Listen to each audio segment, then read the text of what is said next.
Partia Demokratike Aleanca për Shqipërinë Madhështore ka prezantuar programin në një takim në praninë e 10 intelektualëve të qytetit të Vlorës, kontributorëve të Partisë Demokratike ndër vite, si dhe përfaqësues të shoqërisë civile. Fjalën hapse e ka mbajtur drejtuesi politik Bujar Leskaj, i cili theksoi rëndësinë e këtyre zgjedhjeve për të ardhmen e Shqipërisë. Ai u shpreh për angazhimin e Partisë Demokratike dhe Aleancës për Shqipërinë Madhështore për një qeverisje më të përgjegjshme dhe të orientuar drejt qytetarëve. Janë ato shtyllat kryesore në të cilat mbështetet suksesi një fushate elektorale. E para ka të bëjë me aleancën që krijohet, dhe ne kemi krijuar një aleancë me mbi 20 parti, e udhëhequr nga Partia Demokratike, Aleanca për Shqipërinë Madhështore.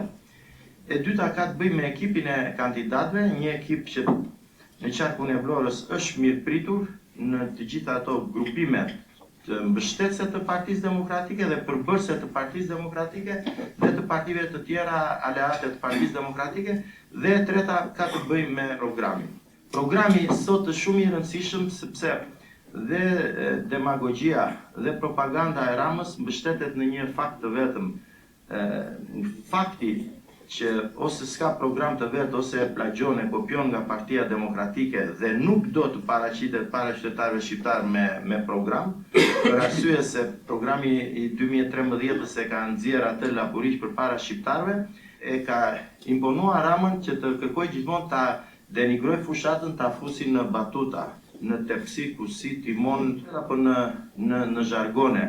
Akronime që në rast se Rama ka 1, 2 e 5 në Labërinë veçanti dhe në qytetin e Vlorës ka me 10 dhe me qindra. Në takim programin për pushtetin vendor dhe reformën territoriale paraqiti sekretari për pushtetin vendor në Partinë Demokratike Ylli Aslani. Çdo kandidat për deputet paraqiti më pas një temë të veçantë të programit të Partisë Demokratike. Programin e paketës emergjencës të Partisë Demokratike për 100 ditët e para e paraqiti drejtuesi i shtabit të Partisë Demokratike në Vlorë, Gentian Hamzaraj. Programin për shtetin ligjor e paraqiti kandidati për deputet Atir Doxha, sipas të cilit do të ofrohet mundësi e barabartë për secilin qytetar për të respektuar të drejtat e njeriut, sundimin e ligjit duke respektuar pavarësinë, ndarjen e legjislativit, ekzekutivit dhe gjyqësorit. Programin për ekonominë dhe sipërmarrjen e paraqiti kryetari i Partisë Demokratike në Vlorë, Hysni Shara. Programin për çështjet e arsimit dhe shkencës e prezantoi kandidatja për deputete Alta Aluci. Programin për mbrojtjen e familjes dhe politikat kundër shpopullimit e paraqiti kandidatja Monika Oshafi. Programin për çështje sociale dhe tregun e punës e paraqiti kandidati për deputet Edmond Fetau. Programin për ish të përndjekurit politike paraqiti kandidati për deputet përfaqësuesi i ballit kombëtar Ridvan Mersini. Programin për çështjen e pronave prezantoi kandidati për deputet Selaudin Neloj. Programin për rininë e paraqiti kandidati për deputet Mario Runa dhe programin për bujqësinë e paraqiti kandidati për deputet Romario Meminaj.